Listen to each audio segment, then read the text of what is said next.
Well, everybody, Merry Christmas. Merry Christmas, everybody. It's of course I'm about to have a big party. You know, on Christmas Day it's about 4:10 in the morning. And oh God, it's so much to cover. But anyway, we're gonna jump right in. And well, first of all, the last two videos I did, you know, they were 6 minutes long because it just shut down on me. It just shut down on me, so I had to go to my carrier and find out what the problem was. But I wrote the description of the 25 minutes worth on the description. I wrote it out.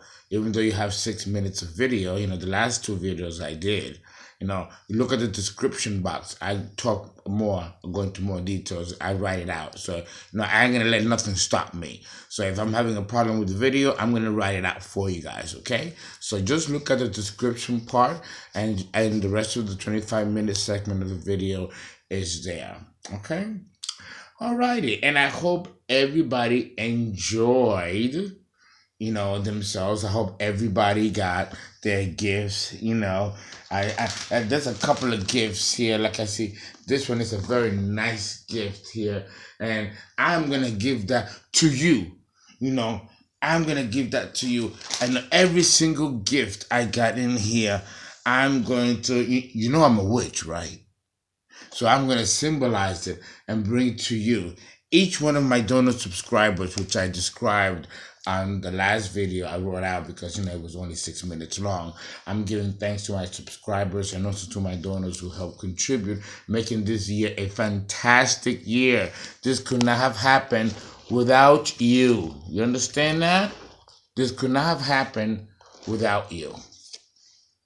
It could not have happened without you.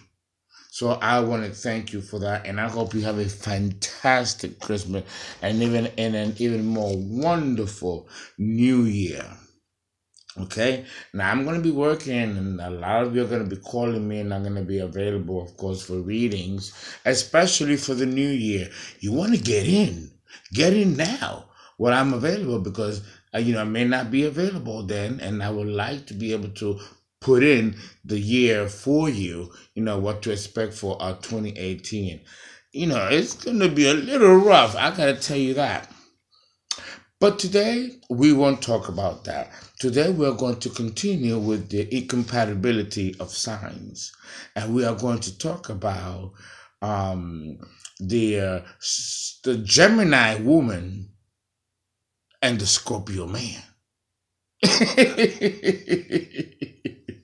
Yes, we're going to talk about the Scorpio man and the Gemini woman.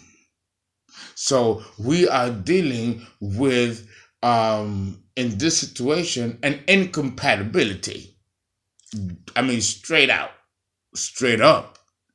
Scorpio is a stinger. And, he thrives on deception, secrecy, silence, and hitting you below the belt. Or hitting you through a third party, striking you from behind. If we deal with the negative aspect of Scorpio, but understand that is negative is really relative in this instance because the Scorpio nature is that of needing to be stimulated and needing to cause that stimulation if he doesn't get it automatically. It is the natural antagonist of the zodiac. So when you have the natural antagonist of the zodiac and the trickster, Gemini, of the zodiac, what do you have? You got two dirty, rotten scoundrels, motherfuckers. But that's okay, because if they know that about each other and they accept that within each other and form a relationship, then who is us to judge and blame, right? As long as this can be another serial killer couple, a killer couple, but it can also be a power couple too. It all depends on who is wearing the pants. Here we go again. Who's the boss? Who's the boss? You have cardinal, no. You have fixed water and mutable air. Now that's an interesting combination. Why in nature can we ascribe that combination of air and fixed water? Well, think of a swamp. Think of a swamp. That's fixed water and mutable air. And whatever is in the air, mosquitoes, which are vectors, they carry diseases and infections, right? And the air can also carry all kinds of pollen that can rise up from the swamps, especially if we're talking about the marshlands of Florida or the marshlands of New Orleans, where you go to these places and you see different topographies, you see different types of vegetations, and you experience different types of insects and different types of creepy crawlers that you would not see in any other coastal regions of the United States, let alone other countries and their own specific topographies and landscapes. So when we think of, Gemini and Scorpio, we are automatically looking at, again, when we look at the marshlands and we look at the swamps, we are thinking of stagnant conditions. But these stagnant conditions can also be very pregnant with life, with all kinds of life, suitable for that particular environment, a swamp or a marshland. It's not something that you're going to encounter, let's say, in the open tundra of the Sahara or of the Russian tundra, or even the savannah. You may encounter that these places have their own ecosystems. Well, so too does the swamp and the marshlands also contain within them their own ecosystems. So from the outside looking in, a relationship with a Gemini and a Scorpio seems bizarre. It's like the turtle and the scorpion, where the scorpion wanted to go across the other lake and asked the turtle to take it over, but the turtle said no because the scorpion might sting me. But the scorpion said, "But if I sting you, then we both die. I'm not gonna do that." And yet the turtle agreed to take the scorpion across the other side of the lake. And what happened? In the middle, he stings him. So now both of them die. And the turtle, before he drowns, along with the scorpion, because they're both dying now, but the scorpion is already content with dying. The poor turtle, was like, "Why did you sting me? Now we're both going to die. We're both going to drown." And what did the scorpion say? "It's my nature." That's deep. That's deep. It's deep. Now I gotta take a drink. I am slowing down. Come on. Normally I start with a drink. I got just a little bourbon. Ain't nothing. But damn!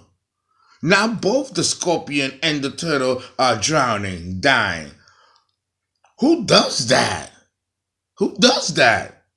Well, apparently the scorpion. So, how do we translate this psychologically to a relationship of a Scorpio and a Gemini?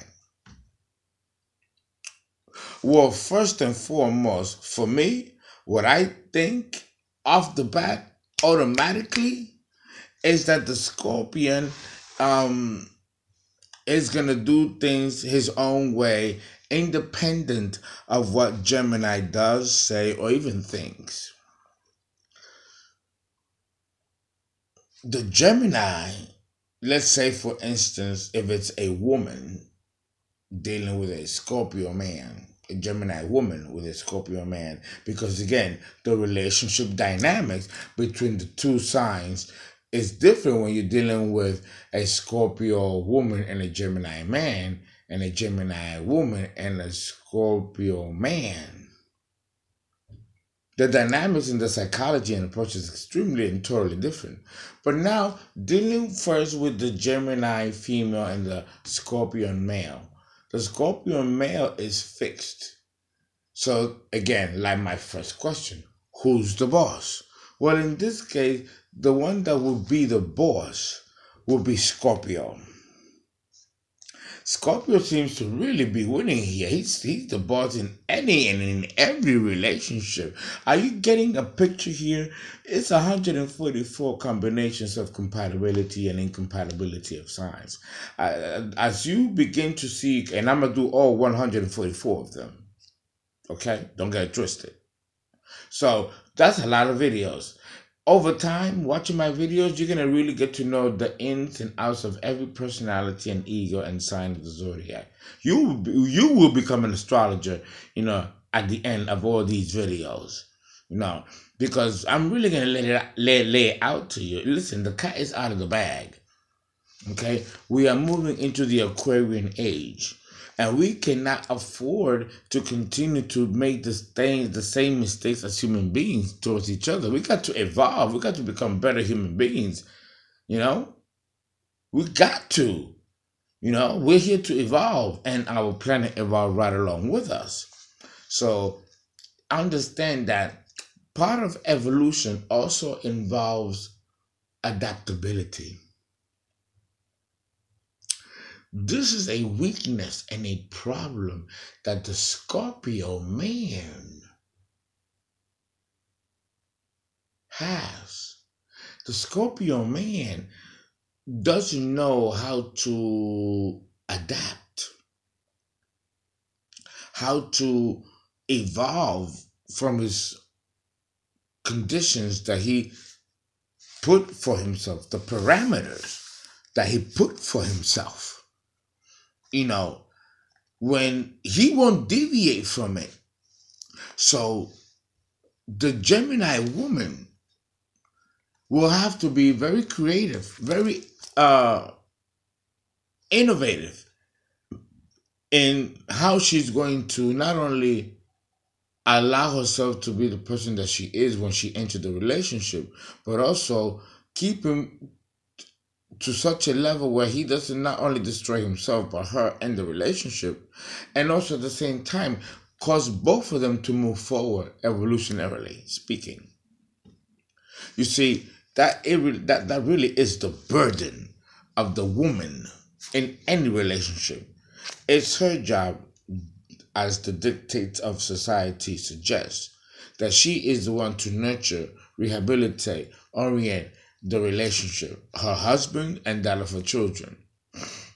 The woman is the one that's given the sole authority of continuity of the family, of the unit of the family, not the male. It's the woman. So the woman is the foundation, is the bedrock. So a woman, let's say, like Miss Gemini, because we have a couple of types of her too. So let's go with the domestic type of Miss Gemini. The domestic type of Miss Gemini is not the type of Gemini that has a lot of air emphasis in her birth chart. She probably has a lot of water emphasis in her birth chart. And she disseminates or fosters or fuels the energy of Gemini, which is her sun sign, through the intellectual processes, through the scholastic, or even through her job or work. But she will essentially be someone that will be a homebody, a maiden. And that a Scorpio man will deal with, will handle. But if the Gemini woman is the type of woman that's career minded, career oriented, where family and children is not her priority, then now we have some kind of situation in our hands with Mr. Scorpio. Mr. Scorpio will tend to be the more traditional type, whereas Miss Gemini will be the more unconventional, avant-garde even, unconventional type. She's beautiful air. So she can shapeshift. Remember, we talked about that. She's the chameleon and the shapeshifter. And she enjoys going through those transmutative processes because in that, she discovers herself and also discovers other people. She's the extroverted one, while the Scorpio is introverted and not interested in expanding his field of experience with any other human being. He's very much content being by himself with his partner and shutting themselves off from the world. So Mr. Scorpio is most certainly going to have a different stance and different perspective and outlook as to how he's going to set the tone for a relationship that he is going to control. Mr. Scorpio is not going to be involved in a relationship where the woman has control, not even partially. To him, the only control she possesses is the coochie. But being a man that deals with the actual Scorpio, sexual chakras and sexual energies, which Scorpio dominates and rules, he pretty much knows how to out exhaust the enemy. He would know what to do to get her to get into his pants. He's very clever and diabolical that way. Nothing surprises him, and there's nothing outside of his limits either. So, if she don't want to have sex, if she's going to use that as a power play to get Mr. Scorpio to toe the line, then Miss Gemini has another thing coming because he's not going to be swayed by no pussy. And if it's a Scorpio woman, she ain't going to be swayed by no dick. Because that she can get. And the good and the best kind too. So Mr. Scorpio can get the best pussy too he want. These are Scorpios. Listen, this is their thing. This is their thing. And if you're the type of person that can get caught up in the emotional throes of passion with a Scorpio and you can fall in love right away, then he got you or she got you. And that's exactly the issue with Miss Gemini. See, Miss Gemini is kind of like a little afraid of that kind of passion from Scorpio. It scares her. It does. She don't want to admit it. She don't want to admit it, but it does scare her. It scares her on two fronts. Number one, she don't know if she can recover from the experience and be the same person after. That's the first front. The second front is that she's afraid that she'll like it too much and go even crazier than he and open kind of like Pandora's box. No pun intended. But for real. So the Gemini woman, sexuality and sexual expression is not something that she wants to spend too much time in. She likes the sex and keep it light, keep it neat, keep it clean. That's her motto. Not so with Mr. Scorpio. So, she having the capacity to jump and be in that same, platform as Mr. Scorpio is really the essential fear that keeps her from not going forward. she will refrain. So she might blame the Scorpio man and say that she's afraid of him. Not really. She's really afraid of herself and afraid of how far she'll go, how far she will admit that she needs these passions just as much as the next person, and what she will do and what she will allow herself to go through to experience just even a little extra of it. So, see, the Scorpio moon is juicy and wonderful for Miss Gemini. She know it. It's something that is not only that is intriguing to her and whets her appetite, it's also something that her body needs. Something the body has needs and urges. Yes. Why not? But Miss Gemini is too scared. She'd rather experience that in her head, not really go through it emotionally, empirically, because then it's going to require that she get involved emotionally. And will she do that? Is she the type of bitch that will do that? You have to ask yourself, will she? Is she?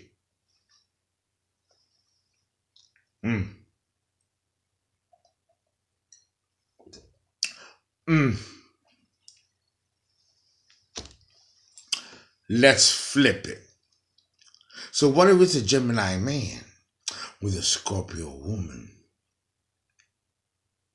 See, here we have another type of dynamic. Number one, the Scorpio woman is no nonsense. She'll be the type of bitch that will rape you.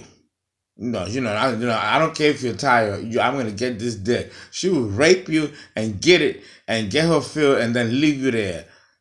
Like a bitch. Like we dudes do too to women. Okay, fair game with Miss Scorpio. The Gemini man, he a freak too. He don't mind it, but